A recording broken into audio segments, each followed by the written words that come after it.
Good evening, everybody. Fuck, what a load of stress.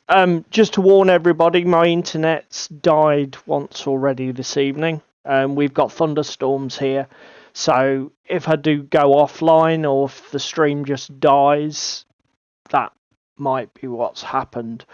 So, hello, welcome to the show. Hello, Darren. Hello, Orinoco. Hello, Crispin, alias Because of Ben. I see no Ginge. I not Ginge. I see no Tim. No, I don't see Tim. Evening, Dan.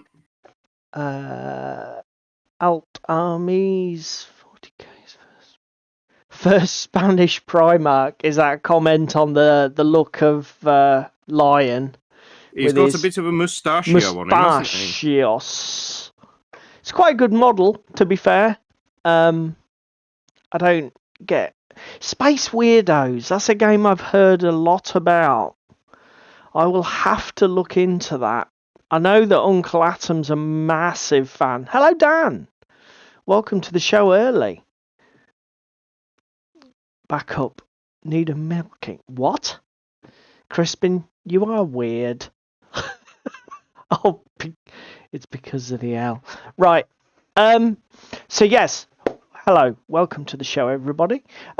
This is our usual hobby live stream.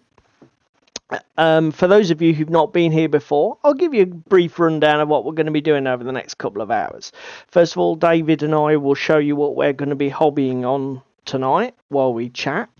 Then we'll have a quick chat about what we got up to at our gaming club, Monday just gone. And then we'll interact with the chat, maybe talk about some news, just talk about stuff that's on our mind. And then about 9 o'clock-ish, maybe a little bit earlier this week, because what we're tackling is a fairly big topic. We'll be getting into the main topic, which, as you'll have seen from the thumbnail, is Dungeon Saga is going to Kickstarter with essentially a rebooted version of Dungeon Saga Origins from Mantic Games.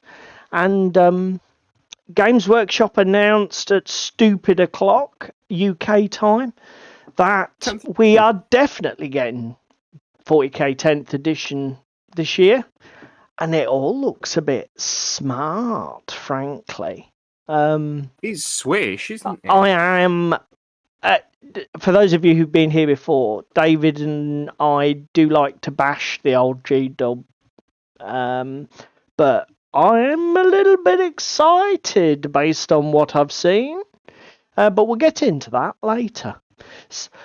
So, mate, do you want to go first with what you're doing tonight? Because you're putting me to shame, mate. No. You go first, okay? Because I want the tension to be built up while I hold this figure to camera for boys and girls at home. Can anybody tell me what David's holding up just before I make him go really small?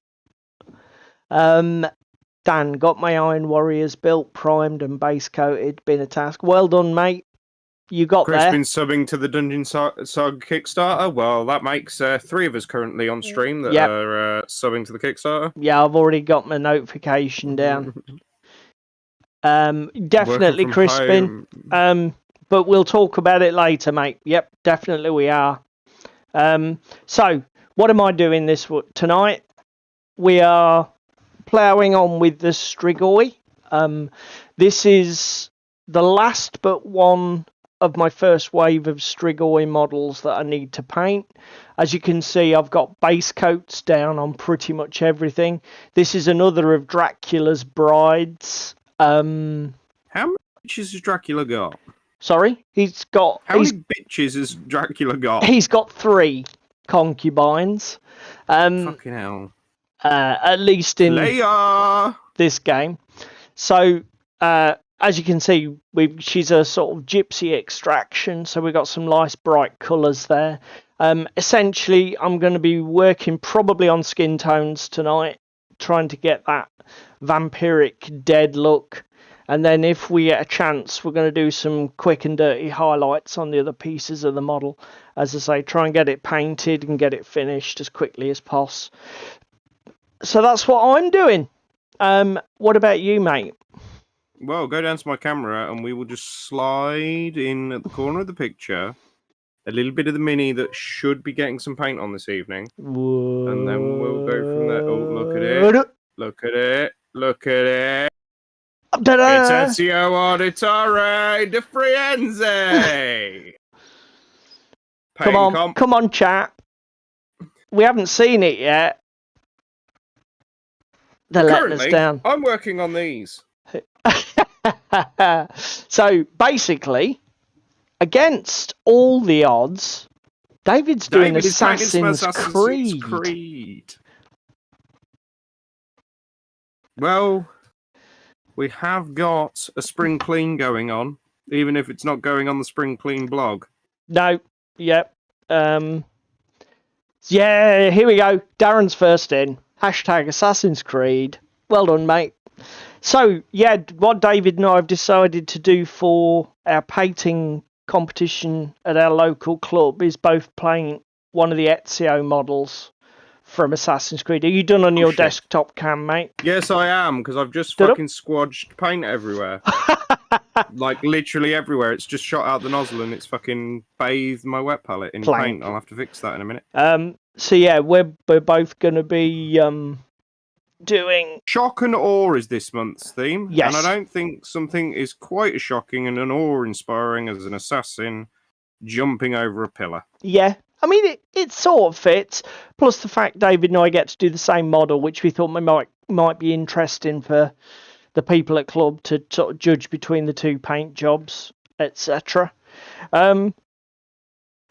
So, yeah. Shall we chew the fat on what we got up to in the world of hobby this week? You can do. I'm just wondering, did we Facebook? So, do you want to go first? What did you do Monday night, mate, at club? So, I played the second game of Star Scrappers with Ricky. Did you get some pictures up on Facebook? Yes, they're in the Dickie sword and on Facebook. Discord, obviously, I struggle to share because otherwise it kills your video feed. But if they're on Facebook, I think. I should be able to get them up for people to watch at home. So yeah, we played some more Star Scrappers. Absolutely wonderful game. Got 2 games. I won 1, Ricky won 1. And that's quite a close game first. That's pretty amazing, isn't it? To get 2 games in. 2 games in and have... Okay, the list... Game, fucking Ricky won with an absolute landslide. So we'll gloss over that subject matter.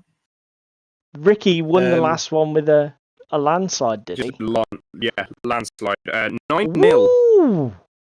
Because I sort of tuned in during the first game. I didn't realise the last one had gone quite so badly for you. Here we go. I think I just changed up my list. Ricky had a fucking really powerful thing, and yeah, it just ended up a bit of a hoo-ha. Let me see if we can go web browser. Here we go, people.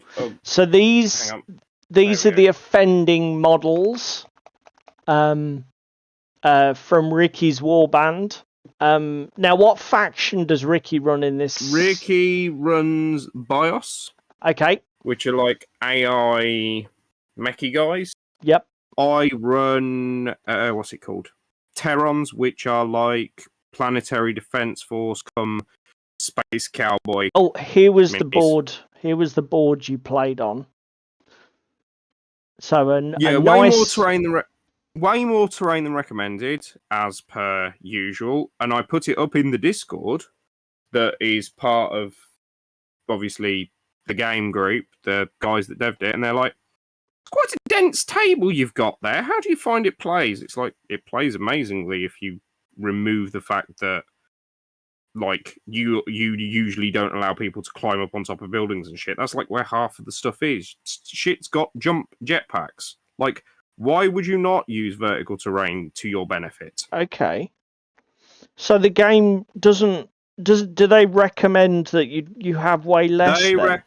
They recommend 6 to 8 pieces of terrain on the table. Okay. Why is that? I don't know why it is. I mean, it plays on a 3x3. Okay. But that's what you've got here, isn't it? Yeah, I know. The size isn't the issue; it's the density, isn't it? Yeah. But again, I like it for our games because, again, stuff doesn't get blown off the table really quick. You actually have some tactics and getting up the field and tucking yourself behind the container stacks and bits and pieces. Generally, I wouldn't get if you didn't have them. I agree. Darren's put loads of terrain is great for skirmish games. I mean, generally, Darren, they say the more the merrier, don't they? Exactly. Does anybody in chat play Star Scrappers Battle Drill, or have they tried it? Have they stumbled across it? So the Discord sort of like asked for your feedback, and you said it works fine. Yeah. But did you say you need to allow interaction with the train, so climbing on top of it, etc.? Yeah. Okay, that makes sense. Otherwise, you'll create large dead areas of the board. And I take it that isn't normally something the game has. No, not usually. Okay. I'm having a nightmare painting fucking walls at the moment. Walls? Yes, the walls of the fucking fast travel stations. Because I can't remember the base coat brown that I use, so I'm having to repaint everything. Oh, did you not keep records? Do I look like a man that keeps records? Well, bearing in mind you're the one who taught me. It doesn't mean I actually follow my own example. Oh, okay. Well, that's fair.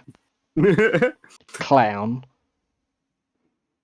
Just because I shouted at you repeatedly until you started fucking keeping notes doesn't mean that I fucking... Doesn't mean that you actually followed your own advice. I mean, what mad world would this be, Tool?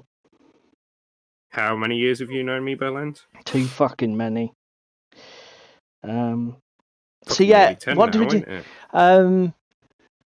Darren's been building Infinity miniatures. They're done, so he started cleaning up the office Time Bandits miniatures.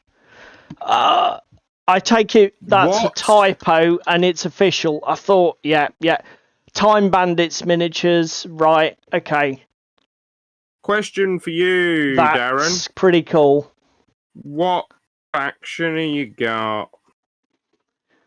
Let me see what other pictures we've got here.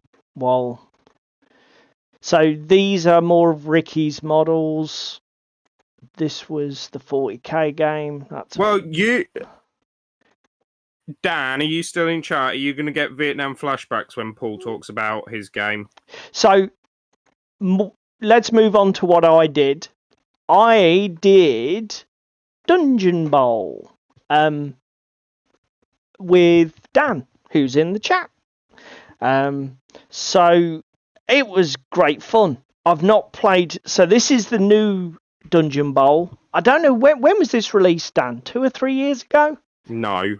More than that? Like last year. Oh, it's more recent than that. There you go. Yeah. Fantastic game. Really good fun.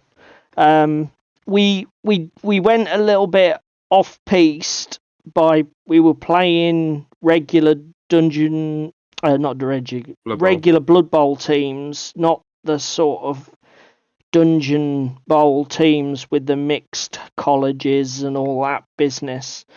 So Dan brought Wood Elves and I was running just regular humans. Humies. But it was bloody good fun. And it's a very different game to Blood Bowl. Obviously. I bet it's a fucking amazingly different game to like normal Blood Bowl. Do you know what I mean? It's basically like sudden death. First goal wins. For people who've never played it but may have played Blood Bowl, the one thing I would caution is it is a very different game. There's features of the game that really lean into the RNG, which means... Teleporters? Yeah. Like teleporters? Yeah. I mean, Tell the boys and girls about Dan's experience. I did, if Dan can cope with the trauma, basically I did win, but effectively Dan lost No, the that's fair game. enough, Darren. Dan lost the game for himself because in Dungeon Bowl there are the 6 teleport pads that you put in the dungeon, and when you step on one, you roll a d6, and if the number that you roll matches the teleporter you've just stepped on, instead of teleporting to one of the other pads, which would be the other numbers on the d6, makes perfect sense, then if you roll the same number that you stepped on, like a 1 in 6 chance, you get like a magical feedback teleporter accident and your miniature gets taken out of the game. Dan did that to himself 4 times. Yeah, but that wasn't 4 times over the course of the game. That was basically 4 times one after the other, wasn't it? No, it was over the course of the game. It wasn't.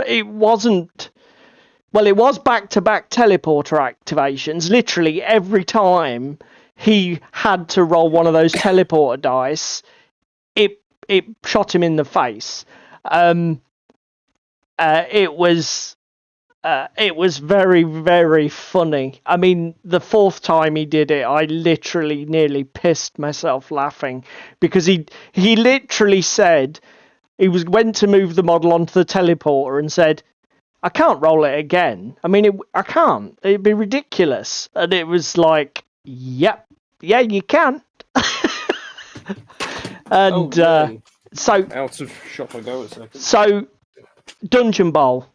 Real beer and pretzels, fun game. And don't get me wrong, you could play it safe. You can avoid the teleporters like the plague and go for minimal risk plays. But the fact that it's first blood finishes the game, it's real scrappy and real. Do you know what I mean? It's like throw it all in the air and see what happens. But amazing fun. Such a good laugh. Yeah. Yeah, YouTube's pretty brutal for sharing links, Darren. I don't know. What were you trying to send him? The thingy, Time Bandits.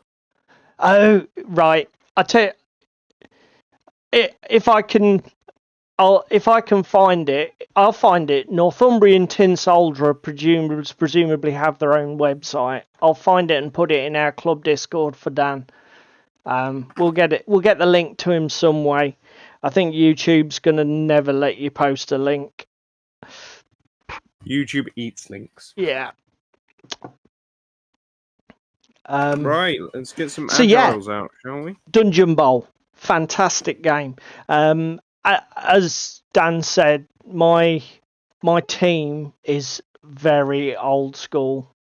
It's a bit, the picture's not great, but it's for people who know, it's like all 2nd edition Blood Bowl original plastics and a metal ogre from before they had special players, and he was literally just the metal ogre.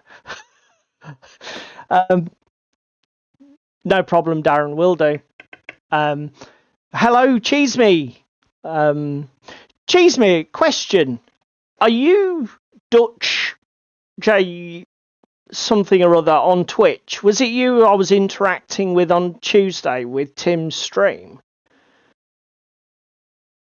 Because I thought after you, because you left reasonably early, and I thought after the stream I was talking to David, and I thought Dutch, somebody that could be Limburger or Cheese Me if you've got a different alias. It was you. Okay, cool, mate. That's making a lot more sense. So there we go. That's what we did on Monday. Do you know what?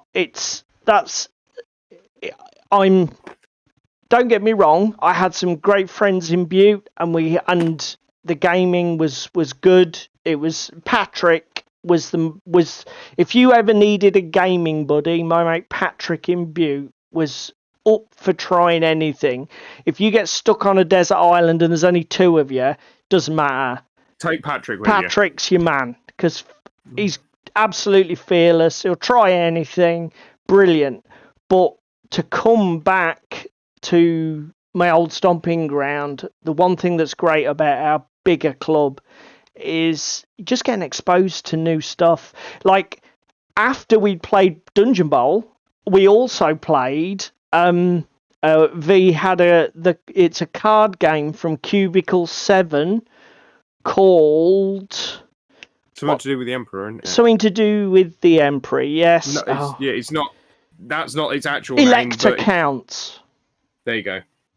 So, for those who know what that term is, it's a card game based on all of the factions in. Thanks, Limburger. Yeah, just love it. I'm surprised Crispin didn't do that one. To be fair, that's Crispin, Crispin, what's happening? That sort of like sexual slide into the gutter is definitely Crispin's forte. Crispin's jam. What was I going to say? Derailed my train of thought. Well, Elector Counts. Derail you, was it? So it's it's basically a self-contained little mini card game based around the different imperial factions in the Empire of the Old World, Warhammer and Games Workshop. And it was great fun. 4-player, 4-handed. We played it. Dan won that one as well. Bloody king smashed. 23. I don't know how he got 23 points. But it was good. It was a good close game. Dan was 23. I can't remember the 20. The young lad came second with 22. I don't know his name. Charlie. Actually. Charlie came second with 22, and then V and I were tied with 19. So it was a close game, but good fun. So yeah, that's another game that I can recommend. Just as a little pick up and play filler board game. Elector Counts by Cubicle 7. And if you're into Warhammer Fantasy Old World, double win, because you got that, all the characters and cities and what have you. So, have you seen anything on the internet that's piqued your interest this week, mate? Yeah, so would I, Dan. Definitely play it again. Yes, we have. We'll go to the news. So I was scrolling through the internet today. There's a Kickstarter going live at 6 p.m. UK time tomorrow evening. See if I can Arnhem Heroes. Now, I collect British Airborne for bolt action, not that I've put any paint and there's 20 quid riding on it at some point. But you can get 18 metal minis for 33 quid, and they look fucking beautiful. Probably going to be backing this, probably going to be picking it up, because you can never say no to any British Airborne. So that's the web page. Now this is just the notification page, isn't it, mate? But you did send me a picture of some of the miniatures. Let me see if I can actually share that with the people at home. I would need to go to picture tools. Right, we're going to go with this one. No, I don't want that. I just want this picture. Right, boys and girls, so this is recorded for posterity's sake. German cam, medium brown, number 145 is being used on my Agile's leather. Thank you. This is a public service announcement. I'm not sure I can actually share this. Why can't you share it? Eh? What are you doing wrong, old man? I thought you'd downloaded it and then you were just going to put it in like a slideshow. Yeah, every time I try and put it in a slideshow, though, Windows brings me up a completely different image. So I don't know what the its problem is, frankly. Hang on a cotton picking minute. We'll go to some other news. I will do shit in the background. Bear with. Go to the... Go... Yeah, that No, doesn't that's help me. not what I want. Computer. Hang on. I've got it. Bear with me. Yeah, no, I'm drawing a blank here. Just bear with. Bear with. You might have to make me bigger. But...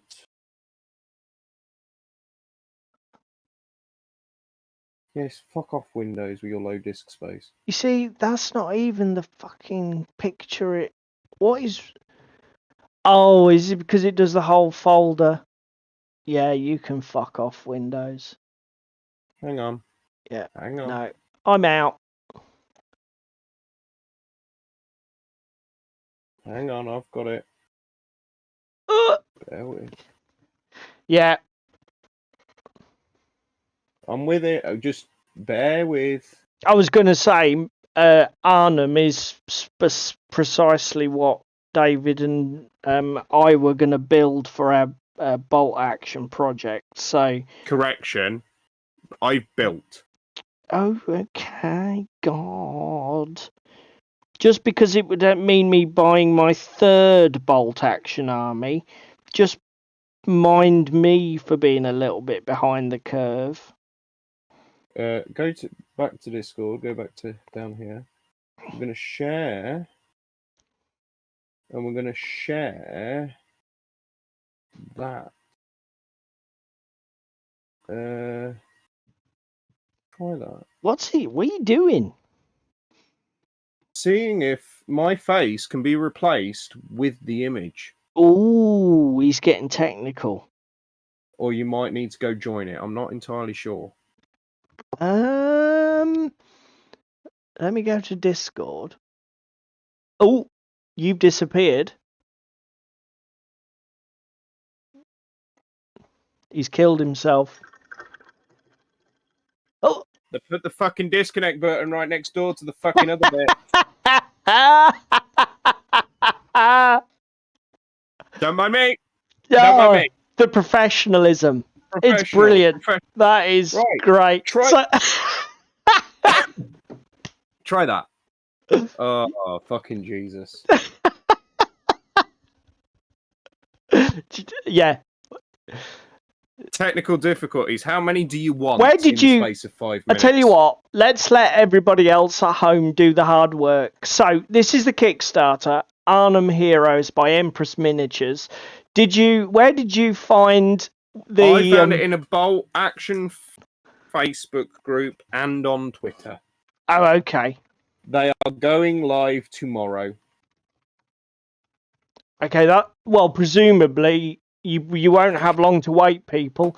If you're catching us later on YouTube, I imagine it's already live. Yeah, it'll already be up, and the pictures will be there. So, you won't need to worry about it. Then God dear. So yeah. What else was in the news this week? You seen any good YouTube contents this week? To be fair, apart from the two things we're going to talk about later, I don't think there was much. I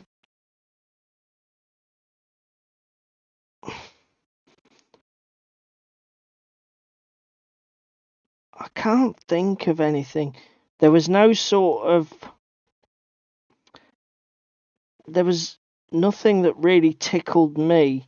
Although, to be fair, I'm deliberately trying to avoid temptation to try and not have too expensive a year. Question for you. Yes. Your agiles for Assassin's Creed? Yes, sir. What did you do? Just base coat and wash? No, I speed painted, didn't I? Okay. Your other things, did you just base coat and wash? No, I speed painted. Well, hang on, stop. So, the agiles and the crossbows and all of the terrain pieces and chests were speed paint and on a zenithal, basically. Yeah. The actual assassin miniatures I painted old school. So Yeah, because I'm currently painting Agile's old school. Yeah. Because I started painting them old school Yep. because Yep. I didn't have the contrast paints at the time. Yep. So, obviously, blue trousers, leather jerkin. Yep. I don't know what colour to do their boots. Bear in mind, it's a brown leather jerkin and blue light undersuit for the trousers and the arms. I think I did my boots the same as the jerkin. Yeah, I'm just a bit concerned that there'll be too much brown on the mini. I don't know if you've seen mine. I think the fact that you've got the blue trousers split breaks them up nicely. The thing is, you can put too many colours on a model, mate. No, I know. I'm just thinking. What are there, 20 of them to paint? I don't know.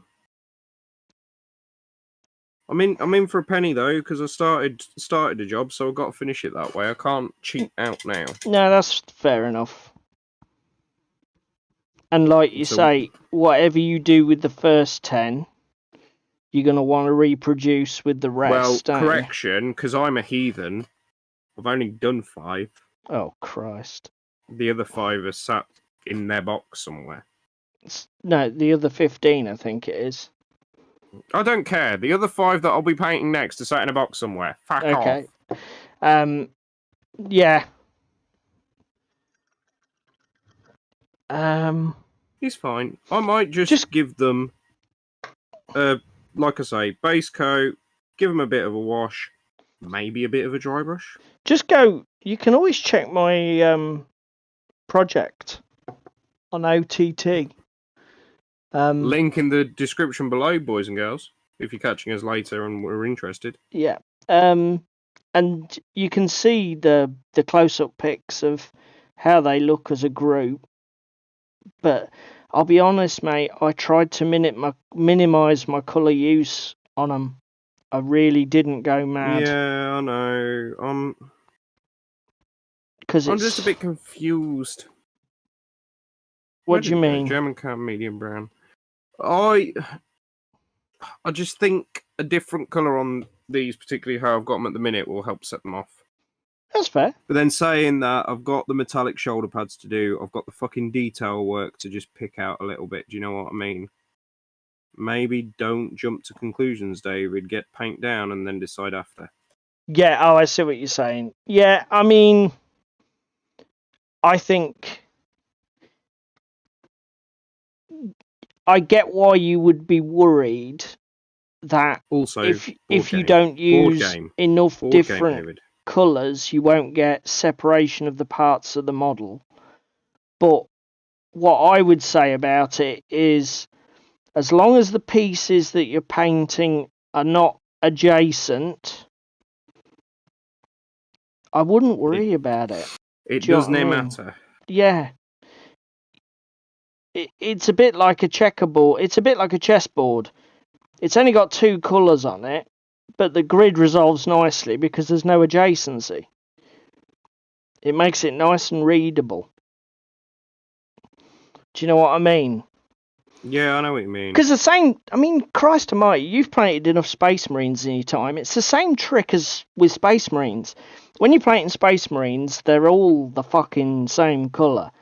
So, it's about how you paint, like, the panel edges and the details and, shoulder trims. Why do you think Marines have shoulder trim? Deck Tan Orinoco.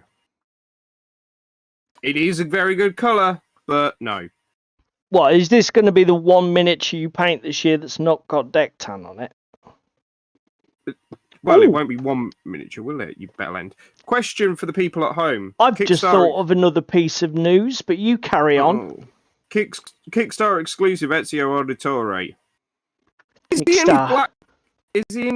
he in his black get-up, or is he in his white get-up? Because I'm not fucking entirely sure. How are you painting him, Ginge? I was probably just going to paint him in his white get-up, mate. Because to me, it looks like he's in his black get-up. Do you know what I mean? Let me do the community. I do apologise if we're getting clippy audio, people, because I know that sometimes happens when I open new web Paul's pages. using the internet. But I'm fishing. Here it is.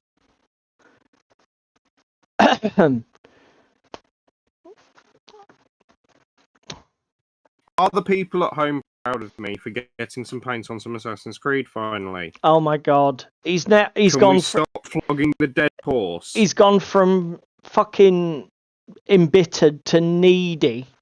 I don't know which is more nauseating. Right. Oh, excellent. Thanks, Darren. Right. This was something you flagged for me, buddy, wasn't it?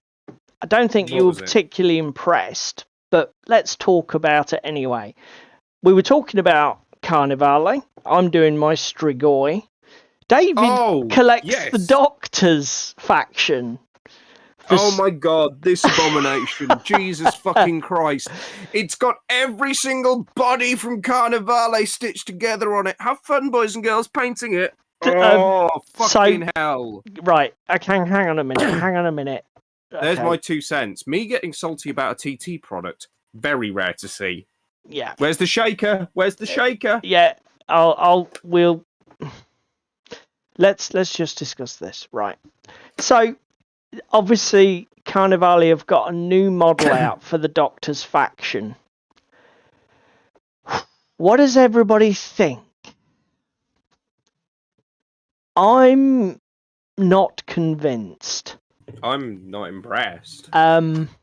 Compared with everything else that they've got, that is just what? The trailer video was really clever because they filmed it in almost total, like, near black, and it was very moody, and it was very sort of like aliens, sort of scary, spooky. But actually, when you see, yeah, what do you think? What's the recasting accent? Possibly Orinoco. Yeah, that could be a thing. What do you think to it, though, Darren? To say it looks like something from Bloodborne or Dark Souls.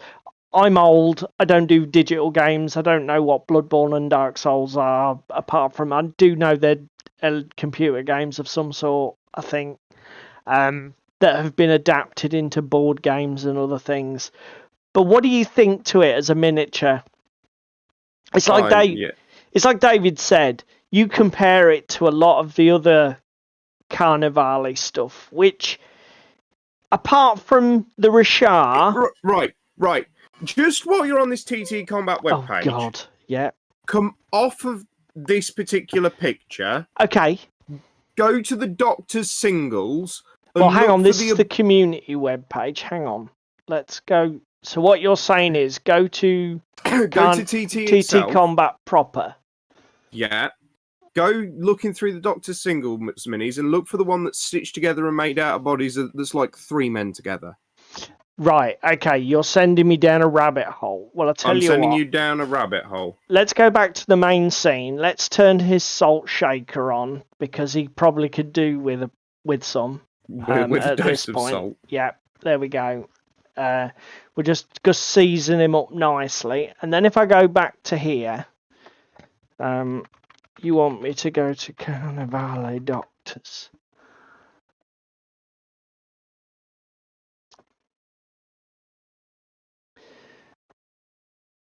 Right, so here in the Doctors, you say there's... Oh my God. It should be a single mini selection, or it'll be in one of the kit boxes. I mean, there's this thing. I don't know if this is what you're on about. Hang on. Let me go find the fucker. Yeah, so come on, guys. What do you think, Darren? Do you like it, not like it? I mean, to say that it is Dark Souls is fair enough, but what do you think? Is that what you meant, mate? Hang on, I'm going to find it. This is... Filter by the Doctors. Experimental Plasma Analysis. Yep, that's the one. That mini at the back of that. Yes. That is a beautifully stitched together abomination of a mini. Yep. I'll be honest, it's just sort of mad enough, isn't it? Yeah, I get that it's grafted out of different creatures and body parts and everything else. Yeah. And there's a Rashar coming out of it. And it's not the prettiest of things to look at.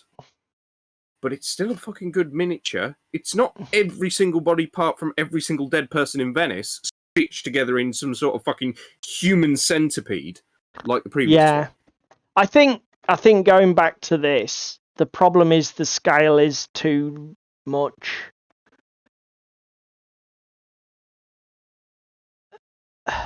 Exactly, that's the issue, Darren. Yes, the problem is it's too amorphous. It's so big. It's literally look. I don't know.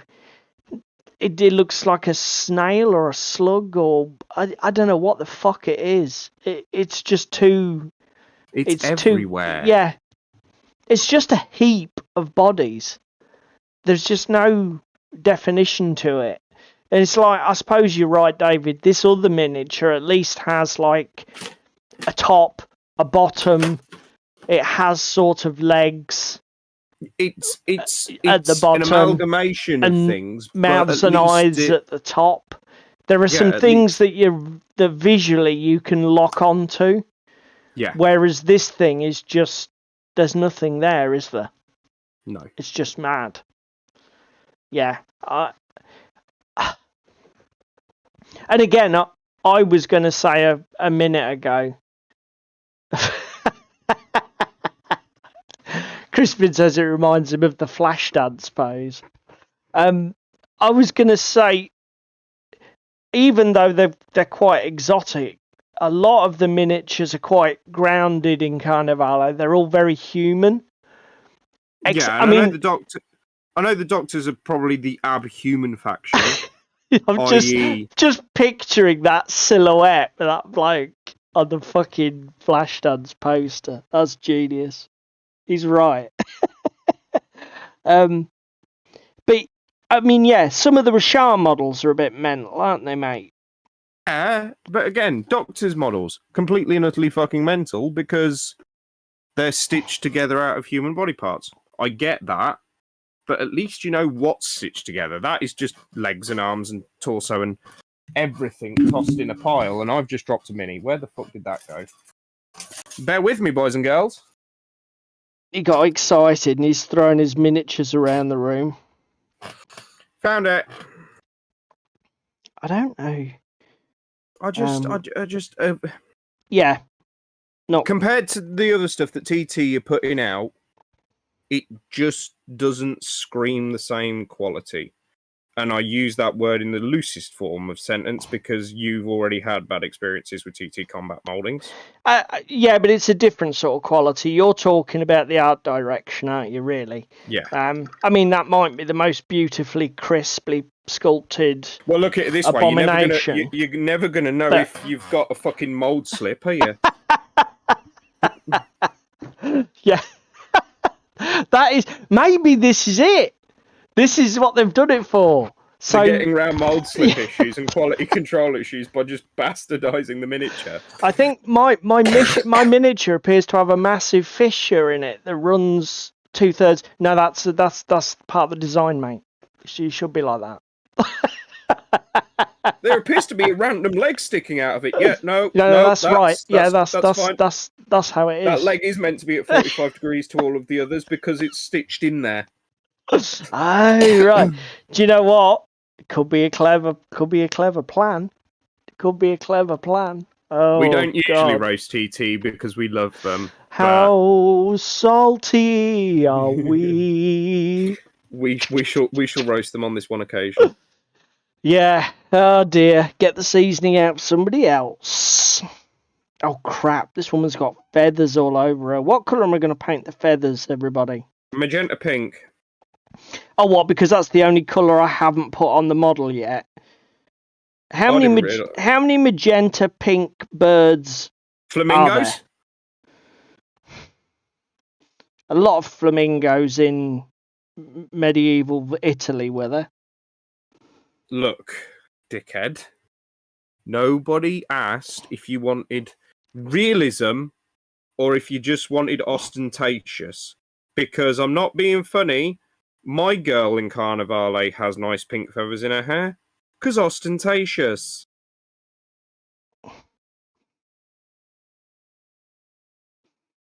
Yeah, but your miniatures are like the nobility faction, aren't they? And it's a gypsy. They might have stolen it from the nobility.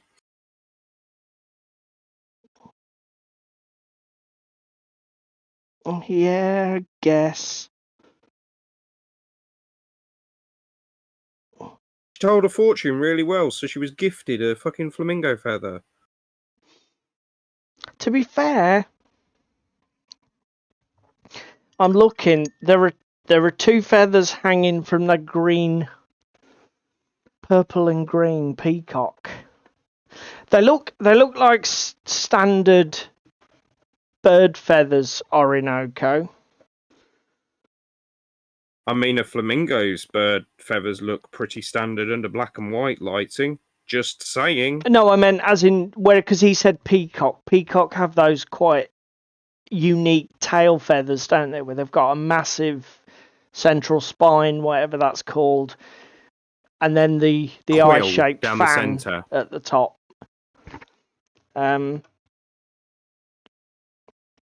But these are more typical feathers. And magenta might work. In for a penny, in for a pound. Yeah, sod it. Why not? Let's put magenta on it. That's true. They could be dyed. Also, yeah, that is true. Oh, yay! My brush has fallen to pieces. Like, literally fallen to pieces. Where be my super glue? We're going to stop that from happening again. Oh my god. This is incredible. Fucking hell. So you're literally gluing your brush back together, are you? I will be in a second. Oh, fuck, I just dropped the super glue lid on the floor. At least it wasn't the super glue I dropped. Yeah, parrots. Shall we talk about the other news this week? Because it's 10 to 9 and it leads us nicely onto our main topic. You did read my mind, mate. I am just going to have a quick look at my YouTube history and make sure there's nothing that I've forgotten that I wanted to mention. No,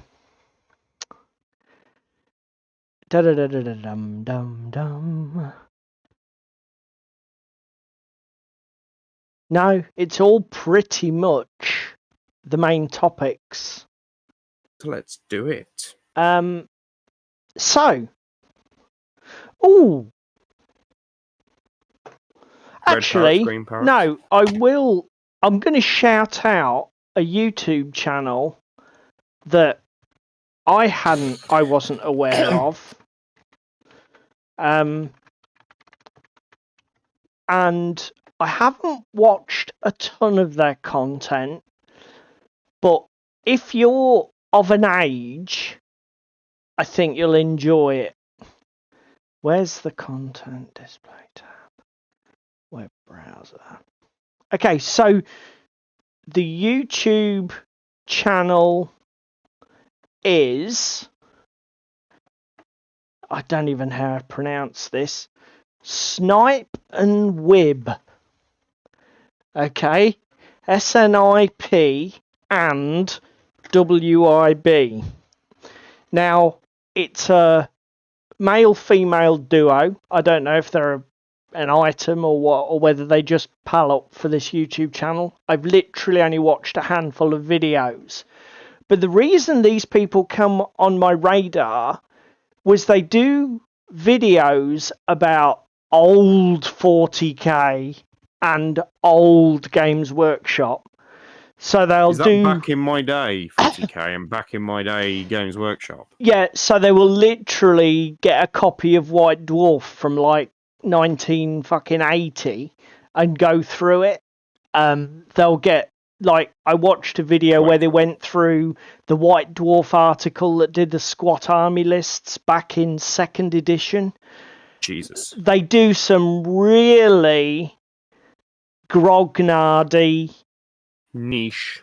old school stuff, which is odd because they're not, they're I guess in their 30s. I'm taking a wild guess here, but it's such a weird channel.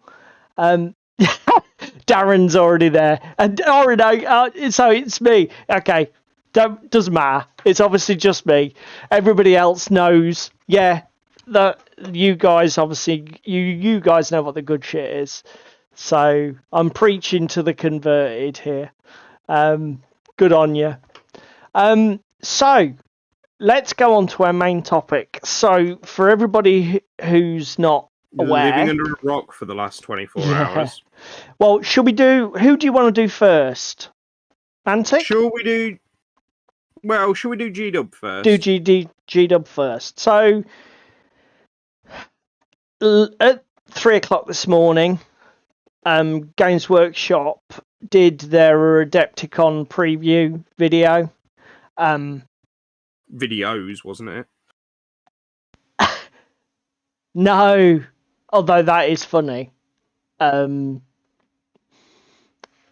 Rainbow, that was genius show.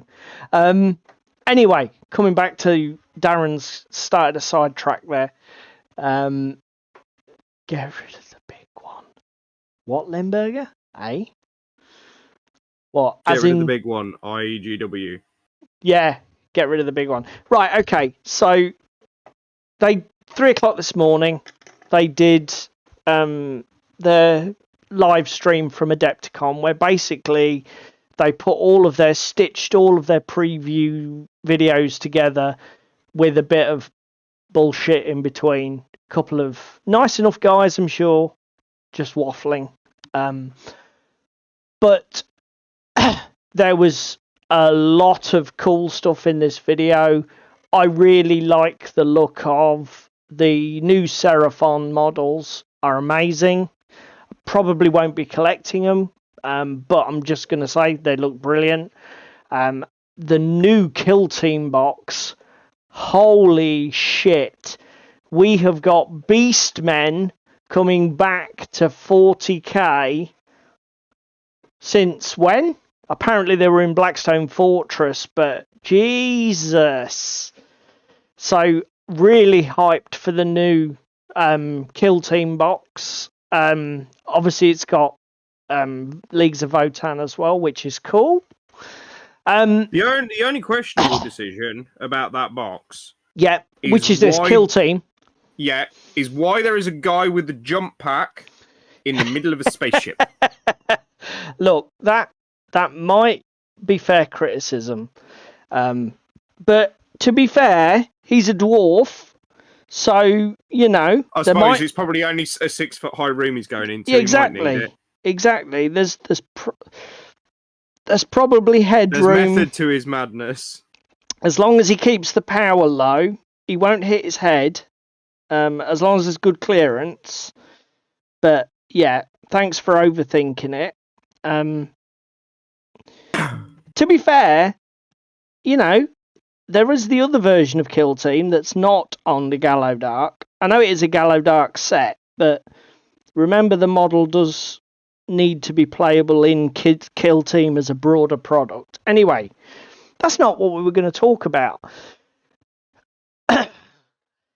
Put the jump pack guy on a trolley. Oh, yeah. I nearly forgot, Darren. Cities of Sigmar models. Oh, my God, they look amazing. Yes, well done, sir. Good pull. those the Cities of Sigmar Empire models look great. I can't wait for them to spoil some more of that Cities of Sigmar stuff. That Do you should be reckon it cool. might link to some of the old world stuff as well? Oh, That's coming. undoubtedly. I mean, I don't know what you guys think, but if they are not planning to use a lot of these resculpts and sculpting ideas in the new game, old world game, then I'll be fucking amazed. I mean, why you just would. You'd share art assets, you'd share sculpt assets. I'm sure they'll appear in both. It doesn't make any sense for them not to. But David and I have had a bit of a strained relationship with 40k for a very long time.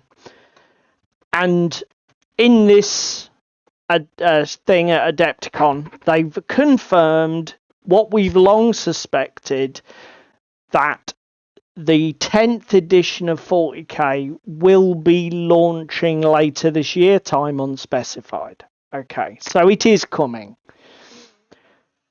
The most exciting thing for me about the whole new 40k coverage thing is not the new Terminators. Not the new Termagants. No, not the new Termagant. Not Lionel Johnson either. No, but it's the comments and the commentary around the attitude towards the rules and the development team. Basically, again, where the headspace is for that. As we put in the club Discord, I called it that it would be a hard reset. And Yeah. it is becoming a hard reset because we're getting indexes back. Me and Paul are not disparate about indexes, particularly in the sense of what they're doing now for 10th edition is offering them free online so everybody can get them day one and play games with them when 10th edition drops. I mean, David and I have said that recently, I mean, I've played 40k since back in Rogue Trader, so I've got the only edition I didn't really play a lot of was 4th, because I sort of stayed in till about 3rd, did a bit of 3rd, then sort of dropped out for 4th and 5th, came back in, did some 6th, 7th, 8th, etc. And David and I have agreed with each other. We've sort of like got this common headspace that the hard reset between 7th and 8th, where they Everything basically said everything is redundant, everything gets new rules from today, and we're going to publish 3 books, I think it was. There was 2 Xenos, Imperium, Chaos. Was there 2 Chaos? I think there was 3 indexes to cover everything. Somebody can correct me if I'm wrong. I think there was more than 3. But basically,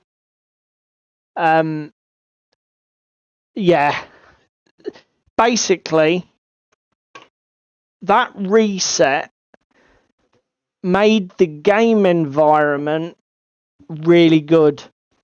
And I played quite a lot of 40k when it transitioned. I played quite a lot of 8th. I played more after the reset because you were right, David. It was 4 boxes: 2 Imperial, Xenos, and Chaos. Yeah, you're right. So I played more 40k after that reset. Obviously, with hindsight, it didn't last. And they power crept back into old habits. We got fucking mad cycles of crazy codexes, and the whole thing went to shit again.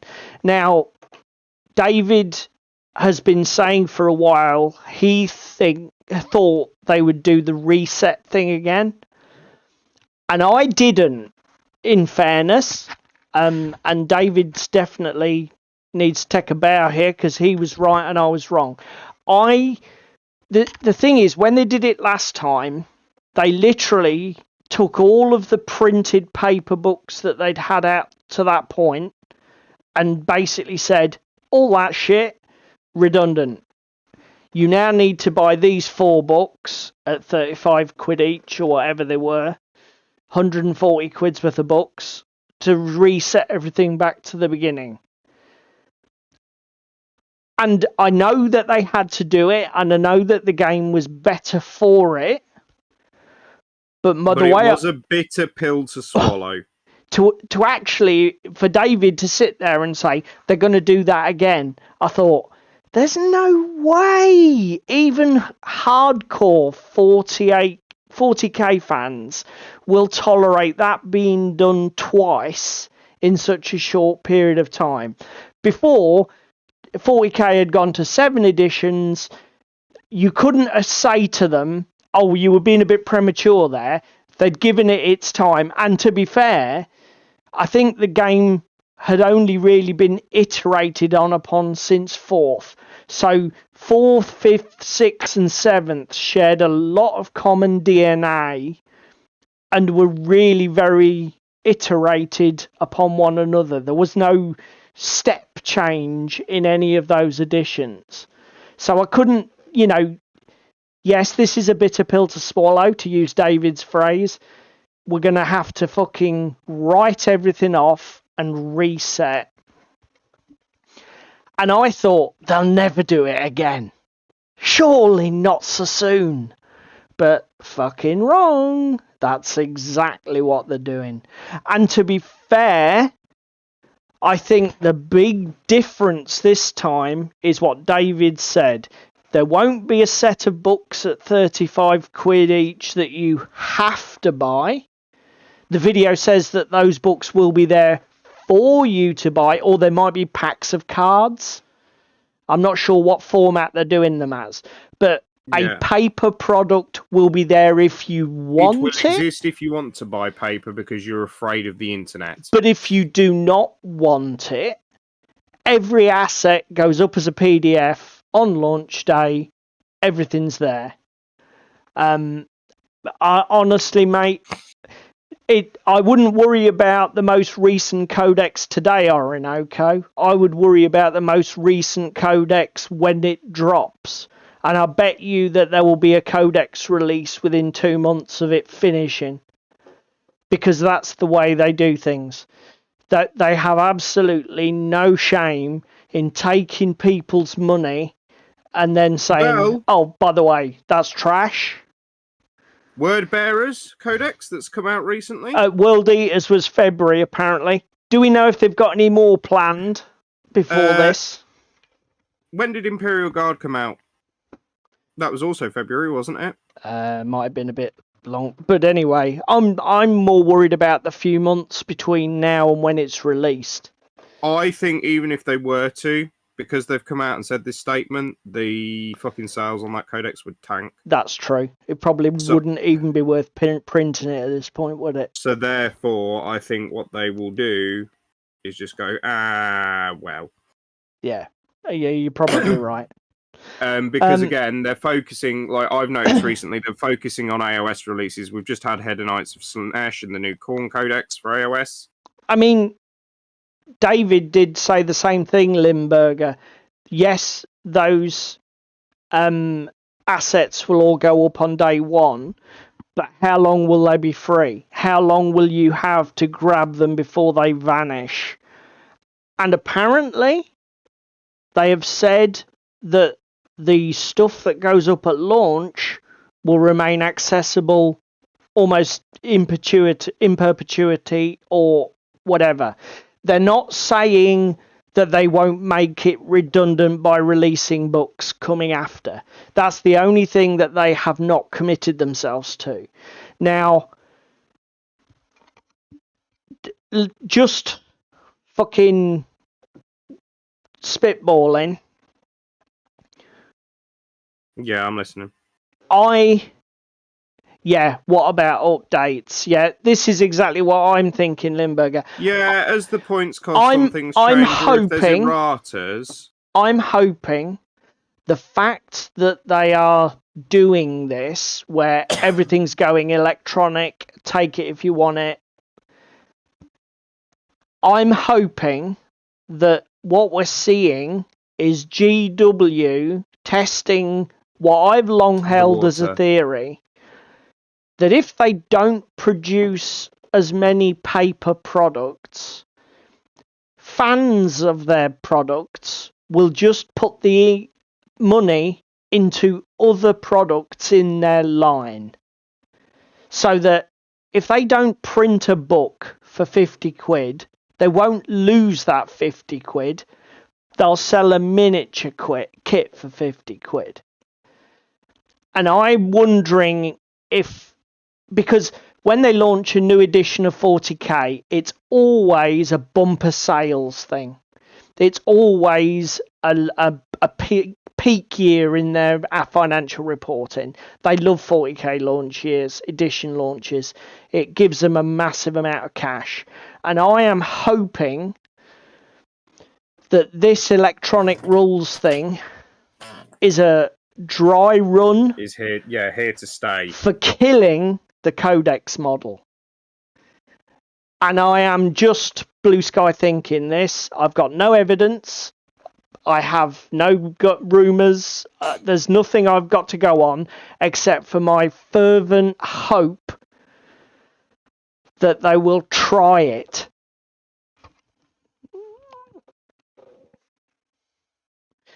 Well, this is the thing, Limburger. What do you guys think? Do you think I'm a twat? I honestly think, right, if you and I guys do this hobby, if I don't need to spend 50 quid on a new codex, I'll just buy more models. You know, well, at GW prices, that's another box. I'm not going to fucking say, oh, well, that's 50 quid saved. Won't spend that on my hobby. I'll put that in the rainy day fund. Of course you don't. I think Darren's hit the nail on the head here. Kill the codex. We've been saying about it for ages. Yep. Digital is better. Things that are broke can be addressed, and because they're free to download, the community doesn't get pissed off. Yeah, I mean, Limburger says there'd still be law books. The thing is, it's like this, right? If you don't have to buy your codex, I mean, one of the reasons I don't even look at GW campaign supplements and that sort of thing is, whereas I buy every single one that they release for Frostgrave, I don't look at GWs, A, because they're like 30 to 50 quid instead of 15 to 20, and I never know when it's going to stop. Well, do you know what I mean? It doesn't stop, does it? It's just relentless. I just think if they... Because again, if you just take the codexes away, people will spend the money on other things. You'll sell more Ark of Omen books. You'll sell more miniatures. You'll sell more shit in different categories. You know, people are proven to be fucking obsessed with your company. Yeah? They don't care if you shit on their lawn. Yeah. They will still buy your stuff. They will buy any old bollocks from you. Don't worry. Having said that, it could just be resetting again so soon after 8th is a bit of a dick move. We're going to soften the blow by making it all free for the first 3 months. Then we're back to Codex hell. And it's like the first army to get its Codex immediately becomes way overpowered. The rest, everything else. The second, and blah, blah, blah. Yeah, but... Please, God, do not let this be a thing. Please, God. Counterpoint, if all the shit's free to download and we just fucking get it and throw it in a Google Drive link somewhere, and codexes do start becoming broken, right, we'll just go back to playing fucking 10th edition before stuff got broke. Somebody said this in our I don't know if Dan's here, Jack I think said in our club Discord server, once that stuff goes out for free and it creates this snapshot, like David said, if they start to piss everybody off, we just go back and we do that. The only issue with this is the issue that I face as a Necron player who said, fuck this, I'm out in 8th. There are now tons of new models, new profiles. I don't have 7th edition stats for a Warden or a fucking, I don't know, Scorpec Destroyer. Do you know what I mean? If I want to do 7th edition, I can't use them models. Or if I do, I'm using different rules. Yeah, but we're not talking about going all the way back to 7th, No, but what I'm saying is the same thing will happen with this. Because there's one thing that is not going to happen. They will never stop the hose of releasing models. Shit, yeah. Yeah. There's still going to be 6 to 12 new releases for 40k every week of the year. That's not going to stop. Even with 10th edition. So, and if you think it will, you're mad.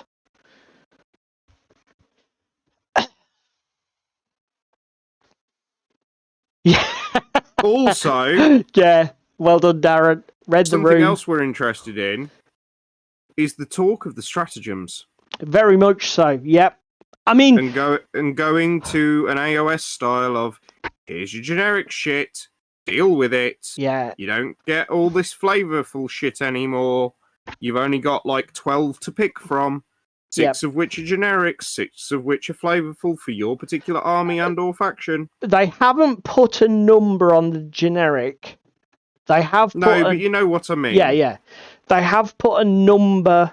They have said there will never be any more than 6 faction command abilities. And if you... in fact, what they actually say is every faction in 40k, its entire rule set that's specific will fit on one side of A4. And if you switch from like Ultramarines to Imperial Fists, you completely swap sheets. So it's still one side of A4. It's just a different set of rules, different set of command abilities. Now, they've said that there will be a certain amount of generic command abilities, and I believe the phrase also is in the video, there are more than there currently are. Now, I don't play 9th, so I don't know how many there currently are. Do you, David? Do I? Fuck, I've not played a game of 9th because I've refused to.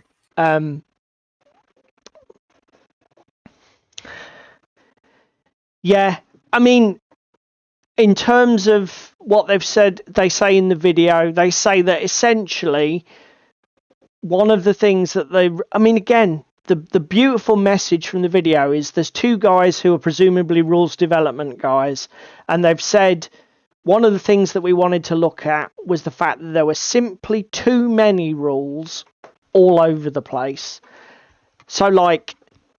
You got a codex, you've then got stuff buried in Arcs of Omen. Yeah, that they've not gone so far as to say there won't be unique rules on the stat cards or war scrolls or battle data slates, whatever the fuck they call them now. So there will be. So for example, a Space Marine aggressors may have a rule that is unique to Space Marine aggressors and is not featured on any other Space Marine unit, but they're dramatically trying to cut that back so that there's literally one, maybe 2. One special rule per unit kind of thing.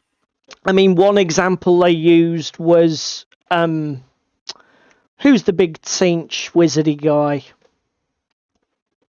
in 40k? The Primarch. Magnus the Red. Magnus the Red.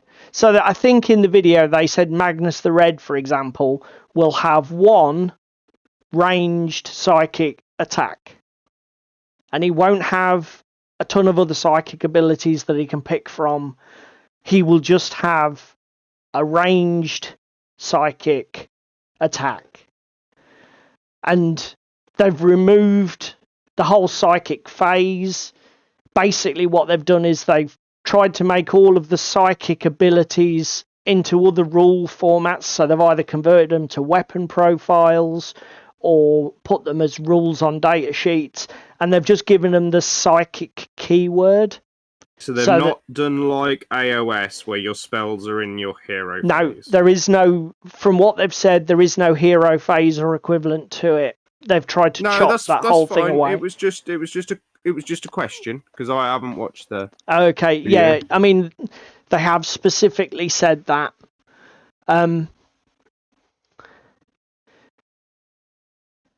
Yeah.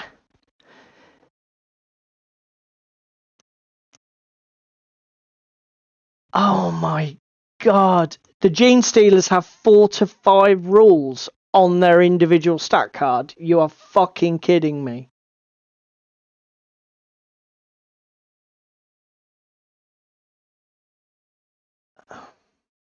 Point though. Oh my god.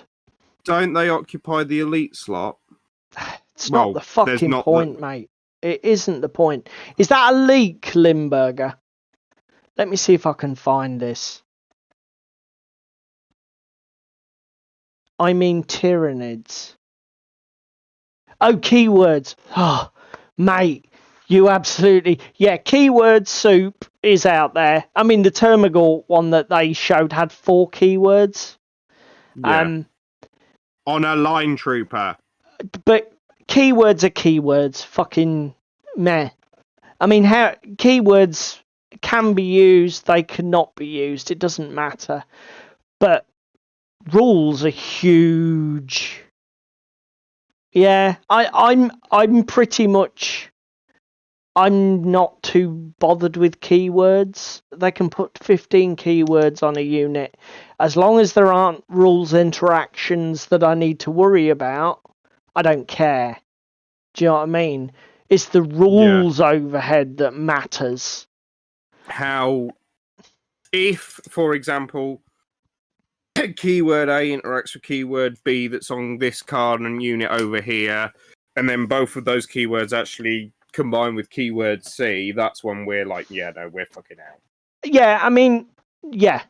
I get what you're saying, Limburger, and you're right. It is a red flag on the play. Because it's like, hang on a minute. So, why have they got all those keywords? Yeah, exactly. There will be rules attached to them. There may be. There may not be. Also, way of trademarking their shit. Because we have Astra Militarum, don't we, and shit like that. To be honest, it could just be a design habit. It could be a way of doing army building. It could be nothing more complicated than that.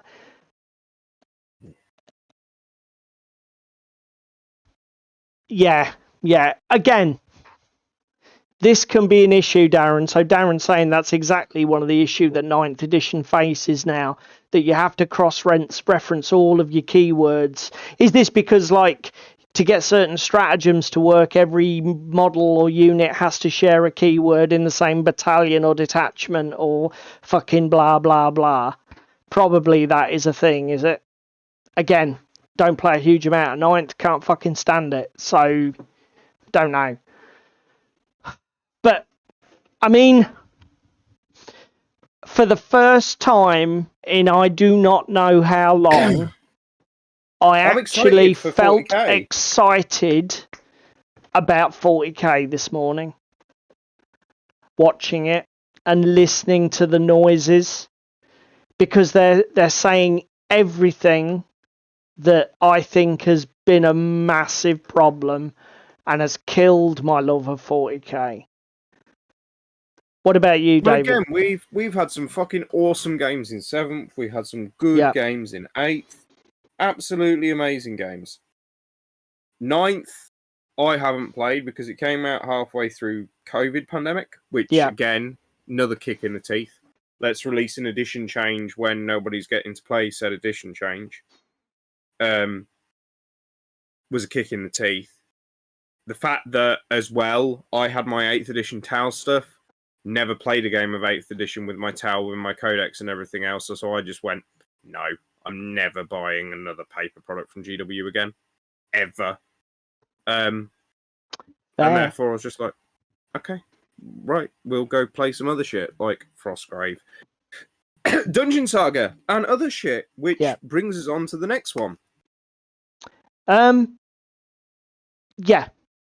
Dungeon Saga, getting Origins, so it's a prequel to the Dungeon Saga that we all know and love. If you've played it, they've listened to the community. They've listened to the feedback that people have given them about how fiddly as fuck it was to set up previously with all the individual card tiles.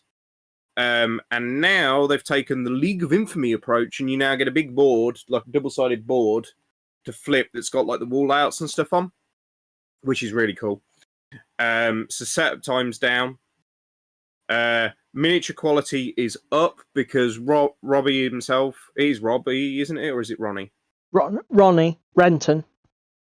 Ronnie has said, like, where Dungeon Saga was with the soft PVC minis, that's where Mantic were at the time.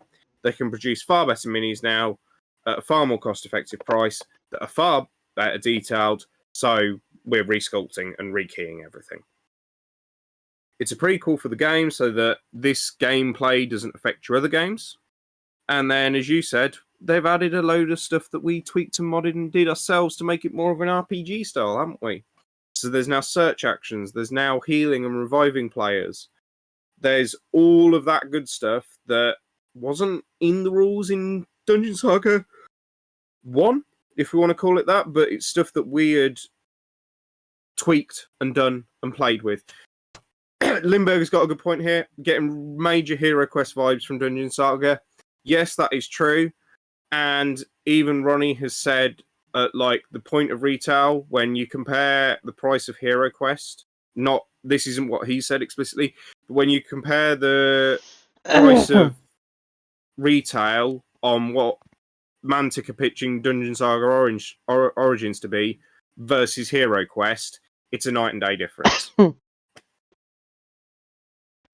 I mean, there could be some sales hyperbole, and we haven't got numbers yet, but they are saying that the product will represent great value, and I'm sure it will, because that is frankly it's Mantic's kicker thing, isn't it? Mantic, there's one thing, you can level all sorts of criticisms at Mantic.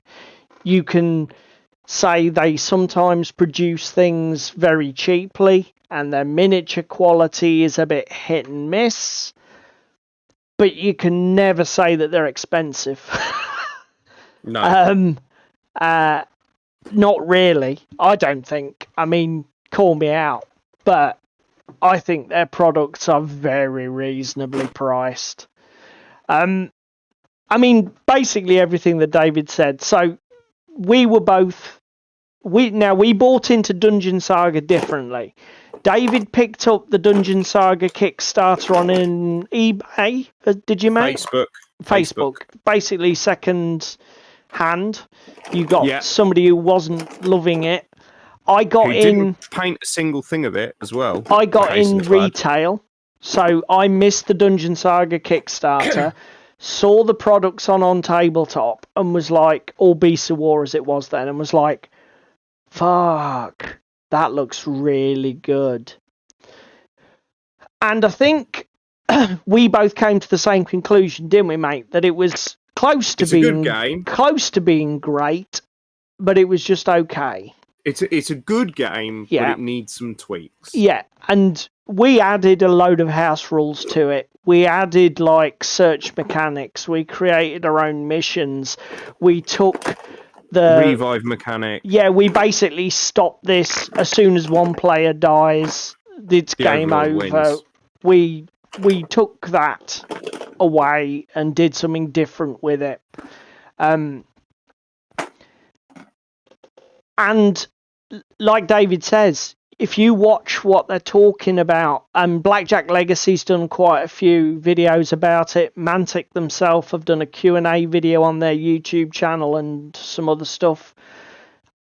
they look like they've addressed all of the things that we identified as people who bought into the game the first time round as Yeah, and great tweaked. things to focus on. Yeah. And for that reason alone, I'm really fucking excited for this. I'm backing it as soon as it's released and live. I mean, what do you say? Because I think it Limburger put elephant in the room round bases. Somebody in the chat put. Yes, I suppose round bases with the facings. It was already fucking hard enough with the squares anyway, and the poses on the models. Putting them on a round base is only going to make it worse. The only thing I would say to that is when the video that Blackjack did and they're playing the game, they do say everything here is prototype.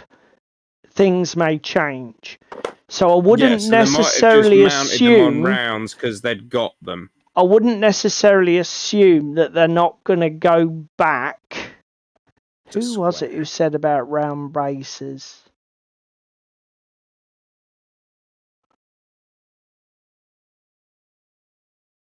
It was Orinoco. Yeah, it was Orinoco. Sorry, Limburger. It just scrolled off screen. Yeah. So, I mean, is this definitely a thing, Orinoco, or are these just prototypes and they may go to squares? Or are you just saying it's the kind of thing that Jerry would rather they were square? I mean, look, if they're round, we play Infinity, don't we, mate? You have to mark an Infinity model's base with its front 180 because it's really, really, really important for rules interactions. Now, Corvus Belli's new generation of bases, they do actually have marks on them. But I own a fuck ton of Corvus stuff that just comes with bare, round, 25mm, cheap shit Chinese plastic bases. So I have to do it manually. Or you take my approach and just print some. Exactly.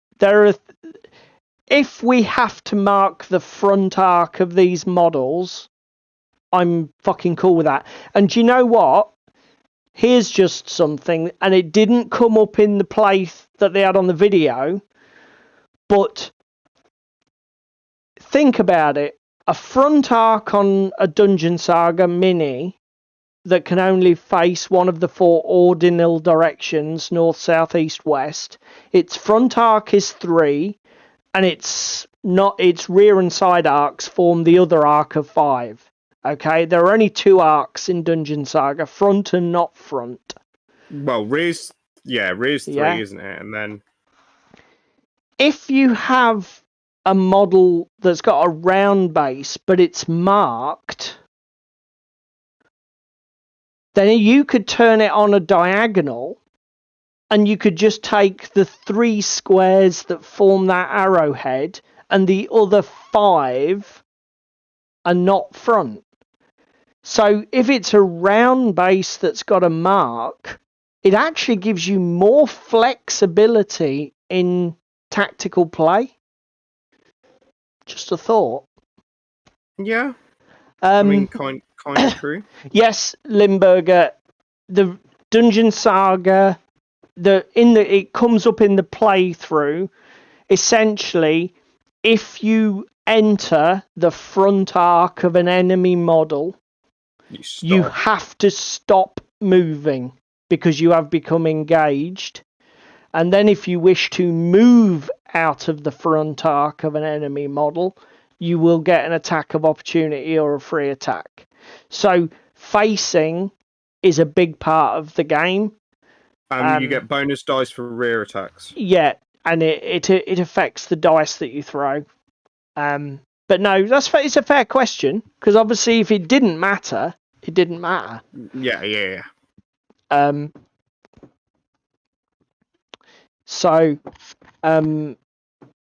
I mean, again, it could have been just ditched as a rule.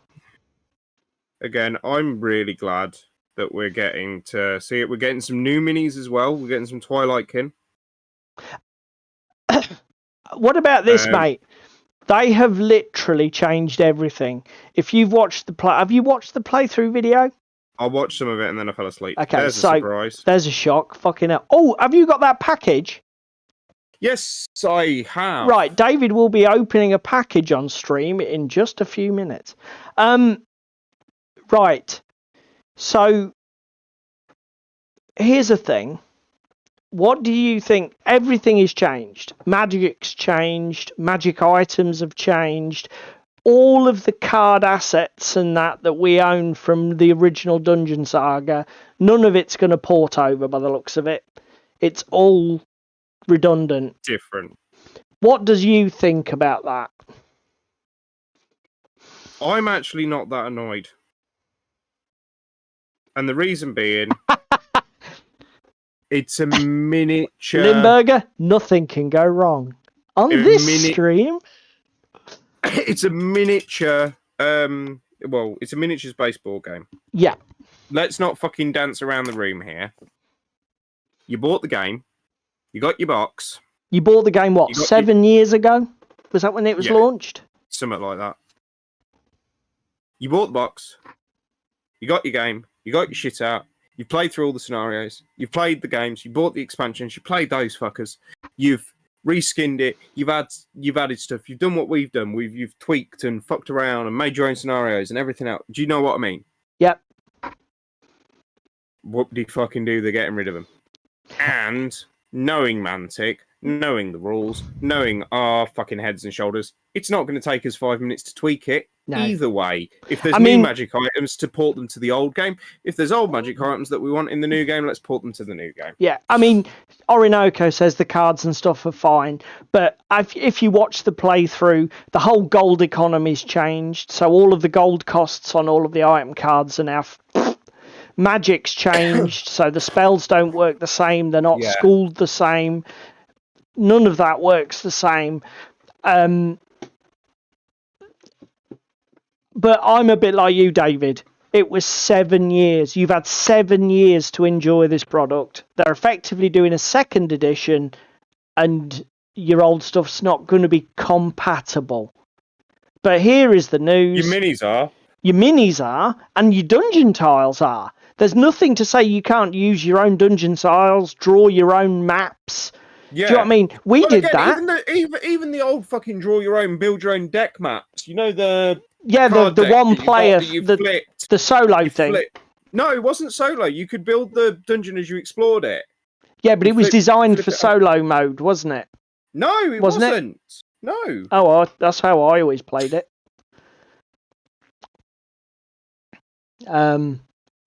Yeah. I mean, I was being devil's advocate in a way, but I agree entirely with what David said. What the fuck do you want? You know, if you really want to get value out of your old stuff, just keep playing the old game. You know, don't buy the new shit. But you know, it's just I wanted to be devil's advocate because I know that there's some people because to be fair, this whole redundancy argument is something that gets thrown at Games Workshop like a hand grenade all the time. But the point I wanted to make off the back of what you said, mate, was 7 years. The original game was launched 7 years ago. We've had a game and expansions that have basically stood the test of time, and I think 7 years is plenty of breathing space to hit people with a new edition and an update. You know, 2 years, 24 months, probably taking the piss to just keep fucking resetting everything. For example, a codex a month for every faction. Yeah. And by the time you've got through all your factions, right, okay, we're at the end of the cycle now. Let's do Arcs of Omen for 3 months. Let's fucking turn it into the end times and absolutely ruin this game. Then we'll hit the hard reset button. Yeah.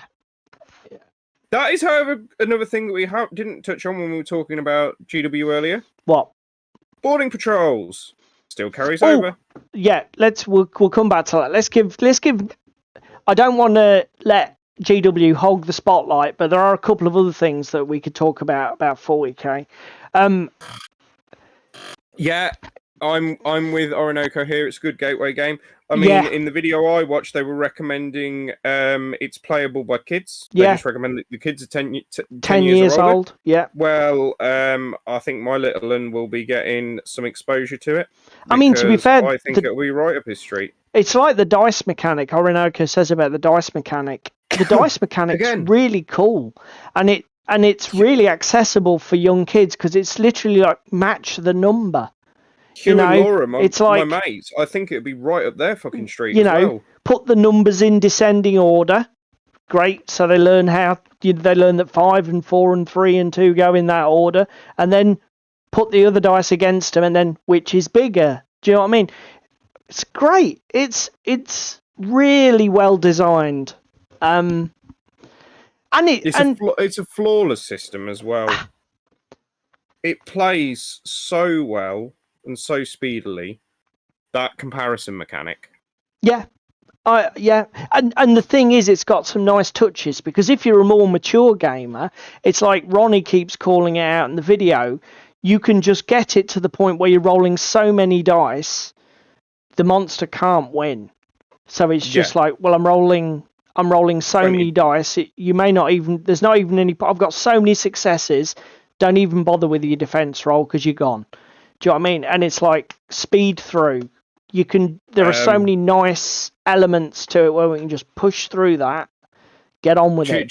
Cheese Me makes a good point, and I mean that is a point that Ronnie touched on in his video. You're getting like 100 miniatures for 100 quid. It's £1 a miniature. It's less than a fucking cup of coffee. Please don't complain. And Ronnie reckons there's over 100 hours of gameplay in the Kickstarter. I think that is. So I don't think that's base game alone. I think that's base game plus all of the support stuff. But they reckon 100 of hours of gameplay, which is like fine. It's a lot. Plus, I mean, when we'd finished Frankensteining the original Dungeon Saga, if you wanted a light RPG thing, it was there. You could create. I loved creating custom cards and assets. The boards, the Overlord boards, and monster lists. You know, because again, the whole Overlord board thing is genius. I don't know how much of this is similar in the new version because they didn't. Overlords, I don't think, have cards like they had in the old version. They didn't cover because I mean, in the first edition, the Overlord cards were effectively a game clock.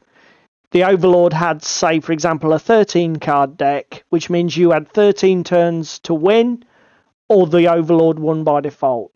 They haven't gone into that yet, unless anybody can tell me different.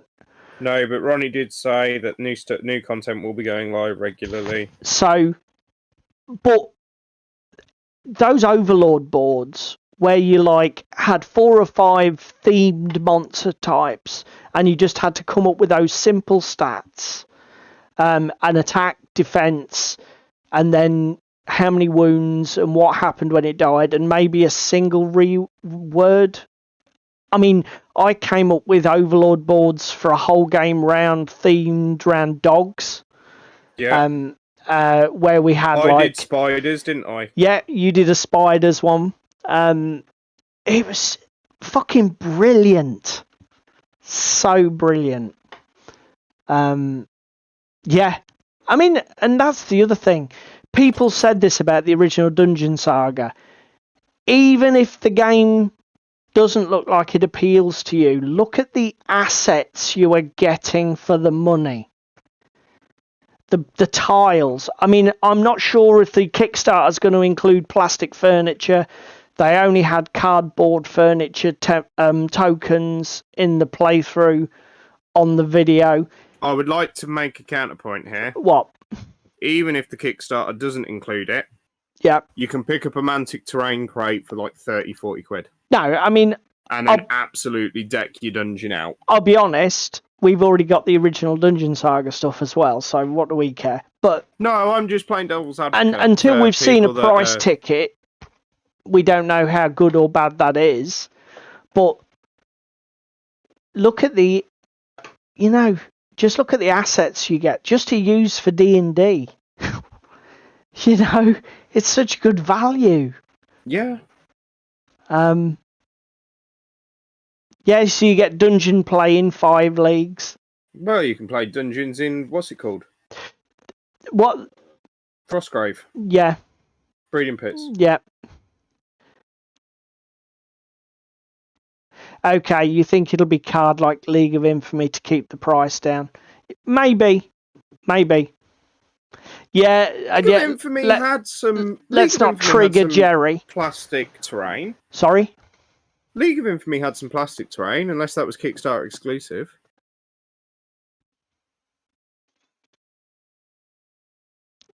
Well, you backed it. Yeah, I know. I'm just saying, unless it was Kickstarter exclusive, I don't think it was.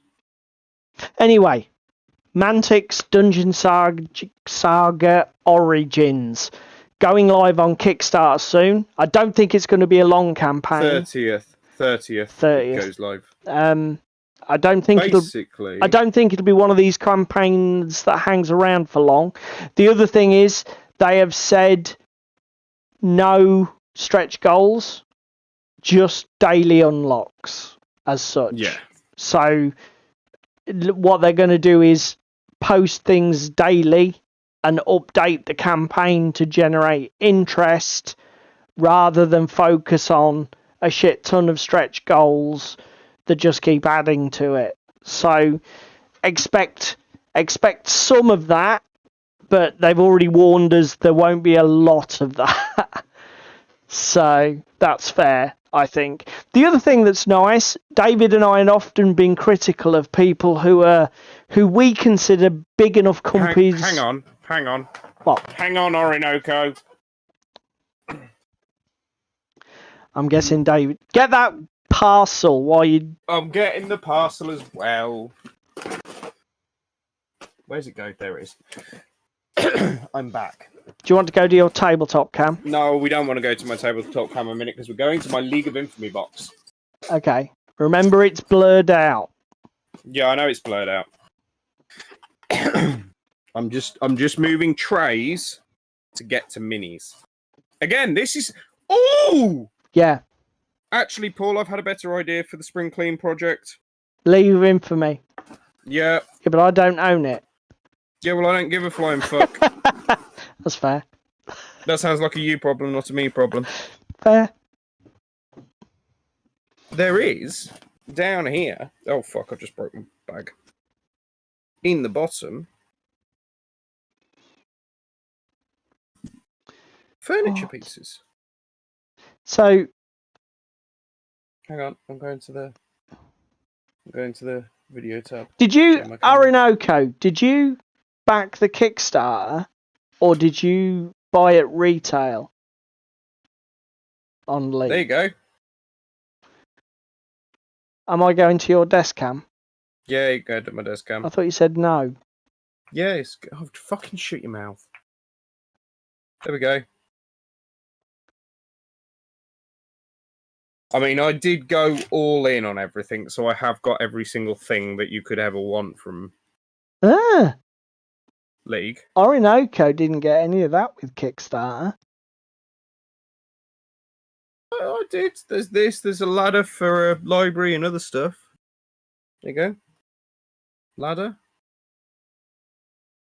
Huh. Interesting, Orinoco. And a book. Oh, so Orinoco didn't do you. Yeah, David's a God pledge, man. Yeah. Yeah. I'm gonna get everything. That's fine. That's that little mystery. They are just terrain crate bits, cheese me. But to be fair, all the stuff that was in original Dungeon Saga, I think, was remodeled and banged out as a terrain crate, wasn't it? The doorways and tables and bookcases. None of it was. But so far in my League collection, we'll just move the camera up a little bit. We have 3 finished owl bears, and that's it. Oh no, those are unusual looking bases for finished models, mate. Just saying. When you But yeah, say, we you have- know, the word finished, I'm not sure. Look, shut up. Leave me alone.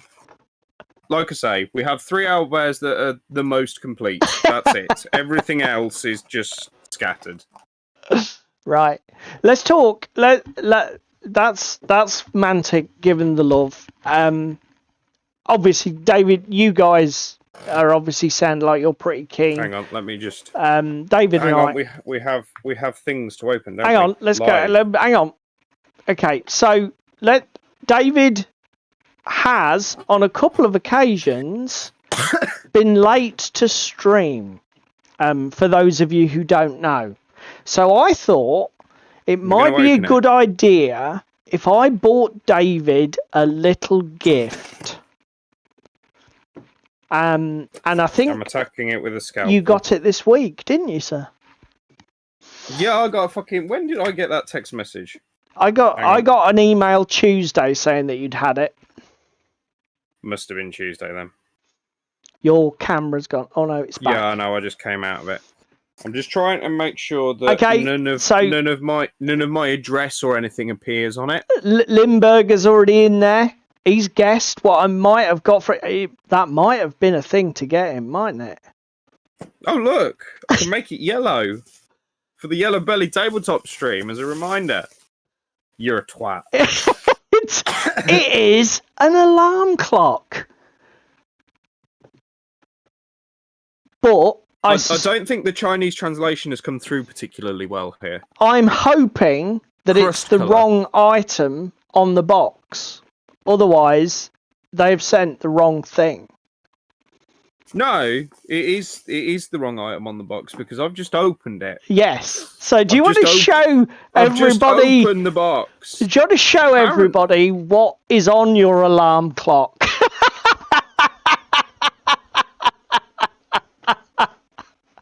On every single face, we have Assassin's Creed.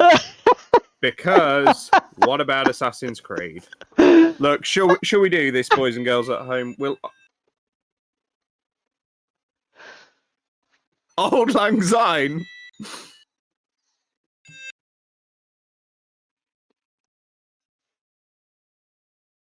Mate. Okay.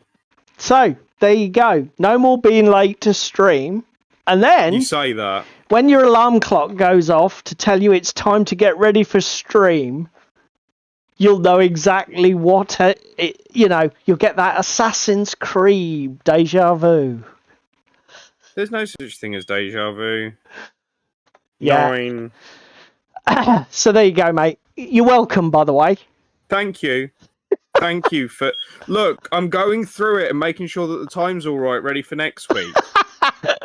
The sad thing is, people, he's actually going to need that to make sure that he's fucking awake to come up on stream. Plonker. You wanted to mention something about 40k earlier, and I cut you off when we were talking about Mantic, mate. So Morning Patrol still being live. Into what's yes. It called? So a couple of other things that were in the video. Number one, the Arcs of Omen books. I haven't read them. I don't know, but they did say that they will remain valid. So I'm guessing, unlike a lot of their other shit, that they've tried to keep rules out and keep them as generic and nebulous as possible so that you can plug in 10th edition but still get enjoyment out of the Arcs of Omen series, which is great. And they've also said that all of the boarding patrol stuff is going to carry over just fine. Another thing that was in the video, and I actually think from the point of view of the company, this is the best thing that they've decided to do. They made a big thing of saying there's a new game mode effectively for 40k called Combat Patrol.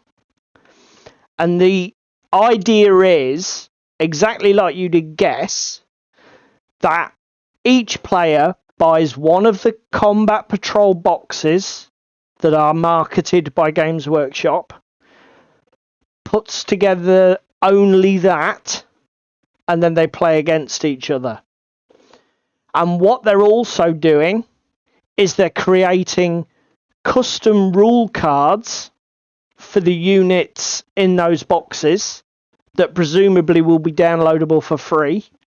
Now, boys and girls, we're all live. We're all live. I'll put you back on screen. Here we go. We're all set up, date and time and everything is correct. You can see the temperature in this room, so we're going to tuck this somewhere. We're going to find somewhere really annoying to hide this in my bedroom so that it goes off when... Is it loud enough to actually wake you up when you're asleep? Probably not. It's Chinese, but we'll find out. Ooh. Okay, China. I can either power up with 4 AAA batteries or 2 watch batteries. Oh, okay. You got options. I've got options. Or I didn't know that, Darren. Midwinter did that himself. Will it go off every day? I don't know. Oh, God. Yeah, of course. It may have a weak mode. We don't know. That's his problem, Orinoco. Let's not worry about it. It's a cheap alarm clock from China. Let's not panic. It's got Assassin's Creed all over it. But what I thought was good about this was, yeah, it's not particularly groundbreaking. Every other company tries to do this, where you create a starter box for an army, and then 2 players buy a box and play a game. It's not revolutionary. But they're little combat patrols. Games Workshop have had shit for tons of shit over the years. Their combat patrols, some are like 400 points, some are like 800 points. They're nowhere near fucking balanced against each other. Some combat patrol boxes are fantastic for building and scaling into big armies. Some are complete dog shit, where you get no value out of them whatsoever. And it was great to see that they've actually thought, this is a problem. What is effectively our entry-level targeted product needs to work. And it was just like, of course it does. Thank fuck for that. You've learned. Yeah, basically, and the thing is, they know that actually it's really hard to balance those sort of things against each other, which is why they've come up. They say in the video that they're being really aggressively balanced by the design teams. They will be constantly checked and updated and kept in check, so that they're really committed to the fact that you can buy them, play them, and the game will work. Basically, it's like a 1,000-point list, but without actually having to build it, isn't it? Yeah. I mean, for me, it just seems an absolute fucking no-brainer. Because the idea of the combat patrol is... The idea of the combat patrol is it's your first purchase for that faction. That's the idea. It gives somebody a low resistance entry point. If you do that, and then the person has a massively negative play experience because they bought a faction starter box that was really badly set up, didn't work particularly well, and got smashed by their friend. AOS examples. Yeah, I mean... The 2 Iron Jaws starters that you could get are fucking amazing what you get for... actual like damage output and everything. Yeah. You compare that to the what's it called? Girls. Ricky had those Daughters of Cain one. Yeah, Daughter of Cain one. It's not even a fucking legal list. Well, it doesn't have any core units. Battle line units in it. No, exactly. It's like hang the fuck what on. The fuck? How can you release an army starter box with no battle line in it? You literally need 2 battle line to play a game. You know, so you buy your starter box, then have to go out and buy core units. What the fuck? I mean, but that's iOS. Presumably... No, yes, but the point still stands, doesn't it? Of... Hang the fuck on a minute here. They're learning. They've become sentient. the point is, Darren, they know that is a massive issue, which is why they're going to create. It says in the video there will be specific rules for the models in your box, so that you do not do that. So when you buy your Adeptus Custodes box, you will not rip the fucking Orc one a new arsehole. You know, they have balanced. That's what the guys have been told at the studio they've got to do. They've got to make that, play that. Even though be a fun experience. It's like, now, there might be pushback from this, because I'm sure there's going to be a lot of players that are going to say, well, that's fucking ridiculous, because I've got to learn one set of rules to play these models in this game mode, and then I've got to learn a different set of rules to play these models. Yeah, maybe that's valid, but remember, removing the barrier of entry for new players. So shut up, Grognard, and go play the tourney scene. Yeah, this is not for you. This is for new players. I agree, Limburger, yes. But you've got to remember, it's a sticking plaster fix, right? Yes, you're right. What would a sensible company do? A sensible company would think about this when they design the boxes. But Games Workshop are an established company. They've got a massive historical catalogue of products. They're making some brave choices and changing an edition. They're flipping things on their head. I don't think this is a bad fix. I get you. You could point the finger and say, yeah, well, you shouldn't have painted yourself into a corner, should you? You could do that, but let's try and be a bit more upbeat that at least the noises are right. Yeah. Yeah, let's not kick GW. They're actually trying to be good for a change. Yeah. Normal service will resume at some point. Please, God, no, don't. Look, it's coming up to time. I think we've fucking pontificated enough. We hope that you guys found what we had to say of value. So let us know in the comments below. Are you excited for 10th edition? Are you excited for the new Dungeon Saga? I personally would suggest that you should be, because they both look like good propositions at the minute. But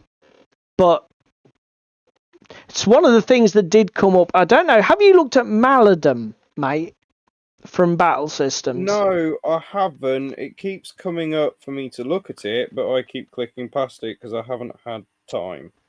One of the things that came up on a Facebook group I was in today was Dungeon Saga Origins or Maladum, which is the fantasy sort of game dungeon crawler from Battle Systems. They're both going to be on Kickstarter at roughly the same time. So you tell us in the comments below, which do you reckon would be the best? Yeah, that's right, Limburger. Oh, cheese me. It's basically core space in fantasy. So what do you think? I watched the Maladum videos on Tabletop.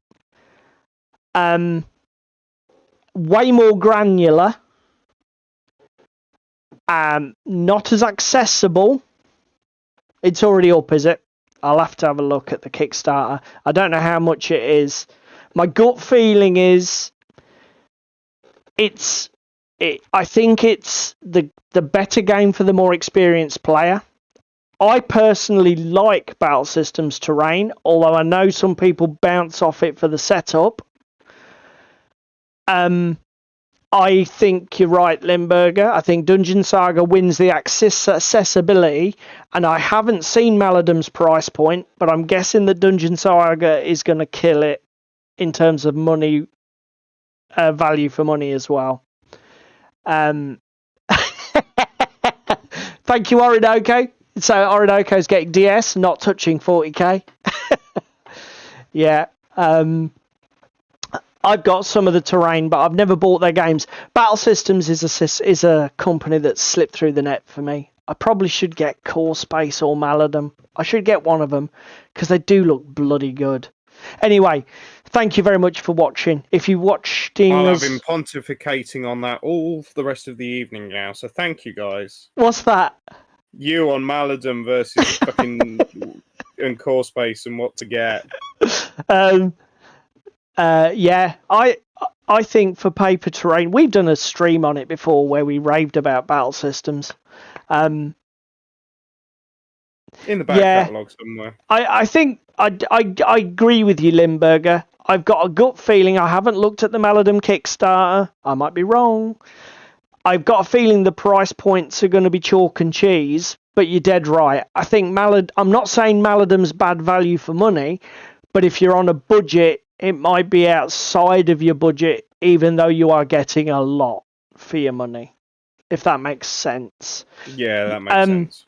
So, yes, if you're catching up with us later on YouTube, please like the video.